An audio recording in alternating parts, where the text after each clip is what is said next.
आलस की कीमत। दिन के 12 बज रहे थे, लेकिन सोहन अभी भी सो रहा था।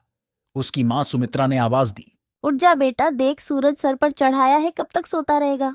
लेकिन सोहन पर कोई असर नहीं हुआ। वह चादर से मुंह ढककर दोबारा सो गया। कुछ देर बाद उसे खाने की खुशबू आने लगी। दाल में तड़का लगते ही उसे जोर से भूख लगने लगी। सोहन उठा और सीधा मां के पास रसोई में पहुंच गया। माँ, क्या बनाया है? पहले जाकर नहा, फिर आना रसोई में। दाल चावल बनाए हैं। दाल चावल सोहन को बहुत पसंद थे।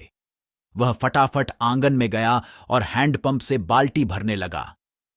इसी बीच उसे याद आया कि उसने दांत तो मांजे ही नहीं। उसने फटाफट मंजन लेकर दांतों को रगड़ लिया और मगा साबुन लेकर बैठ गया नहाने। जल्दी से नहाकर कपड़े पहनकर रसोई में पहुंच गया। तब तक खाना तैयार हो चुका था। मां ने खाना परोस दिया। खाना बहुत ही स्वादिष्ट बना था। सोहन ने भरपेट खाना खाया। वह खाना खाकर उठा तो मां ने टोक दिया, अब कहाँ चल दिया। माँ, लगता है खाना कुछ ज्यादा ही खा लिया। बहुत तेज नींद आ रही है। मैं तो सोने जा रहा हूँ। हे भगवान, अभी 1 घंटे पहले ही तो सोकर उठा है। तुझे बस सारा दिन यही काम है, उठो, खाओ और सो जाओ। तुझे पता है तेरे पिता खेत में कितनी मेहनत करते हैं, तब हमें 2 वक्त की रोटी मिलती है।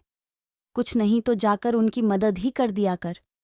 उनके लिए खाना ले जा, मैं अभी तैयार कर रही हूँ। सोहन पर तो जैसे दुखों का पहाड़ टूट पड़ा।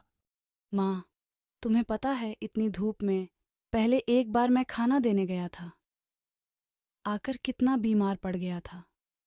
तुम ही चली जाना, मैं तो सोने जा रहा हूँ। सुमित्रा को बहुत गुस्सा आया। इससे पहले वह कुछ कहती, सोहन तेजी से अपने कमरे में जाकर सो गया। सुमित्रा खाना लेकर खेत पर पहुंची।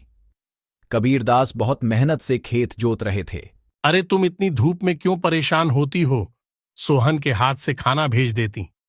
हमारे तो भाग्य ही फूट गए हैं। ऐसा आलसी बेटा मिला है, बस खाता है और सो जाता है। भगवान जाने इस लड़के का क्या होगा। चिंता मत करो, एक दिन सब ठीक हो जाएगा। सोहन के माता पिता सोहन की आदत से बहुत परेशान थे। वह कोई भी काम नहीं करता था, बस सारा दिन सारी रात सोता रहता था। एक दिन सोहन के पिता ने कहा, बेटा, मैं खाद और यूरिया लेने शहर जा रहा हूं। 2 दिन लग जाएंगे। फसल तैयार होने वाली है।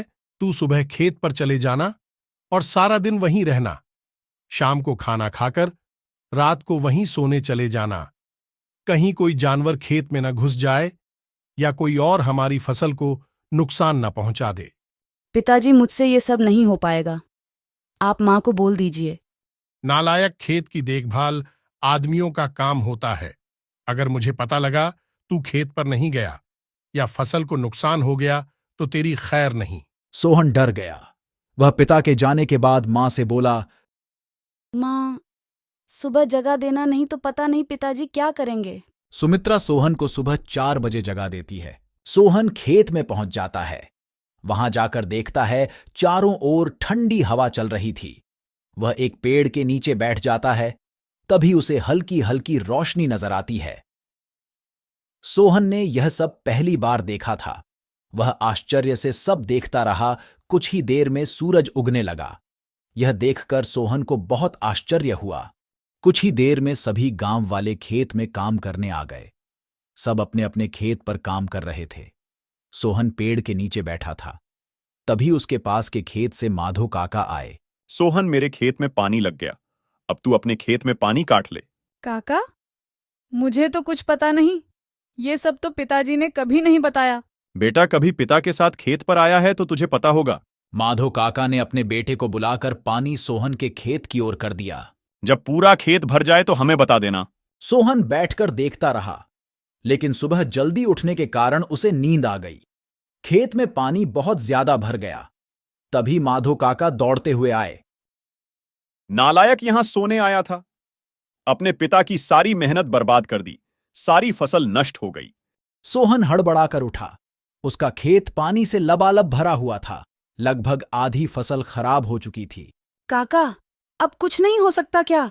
नहीं बेटा, तैयार फसल का ध्यान बच्चे की तरह रखना पड़ता है। समय से पानी देना, खाद देना, जानवरों से बचाना। इसीलिए हम दिन रात खेत पर रहते हैं। अब तो भगवान ही मालिक है। सोहन पेड़ के नीचे बैठा रोता रहा। दोपहर को सुमित्रा खाना लेकर आई। उसे सब पता लगा तो उसने भी सोहन को बहुत डांटा। शाम को सोहन घर नहीं आया, न ही उसने खाना खाया। उसकी भूख, प्यास, नींद सब उड़ चुकी थी। अगले दिन जब कबीरदास घर वापस आए तो उन्होंने सोहन के बारे में पूछा। सुमित्रा ने सारी बात बता दी। कबीरदास सब छोड़कर दौड़ते हुए खेत पर पहुंचे। उन्होंने देखा मोहन पेड़ के नीचे बैठा रो रहा था। आधी फसल खराब हो चुकी थी। पिताजी, मुझे माफ कर दीजिए। मेरे आलस ने इतना बड़ा नुकसान कर दिया। आप चाहें तो मुझे पीट लीजिए। नहीं, तुझे मारने से फसल ठीक नहीं होगी। वादा कर, आज के बाद कभी आलस नहीं करेगा। चल, अब घर चल, वहीं बात करेंगे। दोनों घर आ जाते हैं। सोहन की आंखों से अब भी आंसू बह रहे थे। सुमित्रा ने उसे खाना दिया, लेकिन उसने नहीं खाया और वह अपने कमरे में जाकर रोने लगा। जी, अब क्या होगा? आधी फसल तो बर्बाद हो गई। सुमित्रा, कोई घाटे का सौदा नहीं है। आधी फसल देकर अगर बेटा सुधर गया तो यही काफी है। कबीरदास ने सोहन को बुलाया।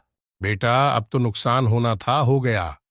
अब हमें कल से आधे खेत की फसल उखाड़कर दोबारा बोनी होगी। पिताजी, आप बाकी आधे खेत में खाद यूरिया लगाकर उसे काटने का इंतजाम कीजिए। मैं इस पर अकेले काम करना चाहता हूं। अगले दिन सुबह 4 बजे सोहन अपने पिता के साथ खेत पर पहुंच गया और पिता के बताए अनुसार खेत पर काम करने लगा। 4 महीने कठिन परिश्रम करने के बाद नई फसल कुछ बढ़ती हुई दिखाई देने लगी। सोहन अब एक कर्मठ, मेहनती इंसान बन चुका था। Hope you liked the video. Don't forget to subscribe to our channel.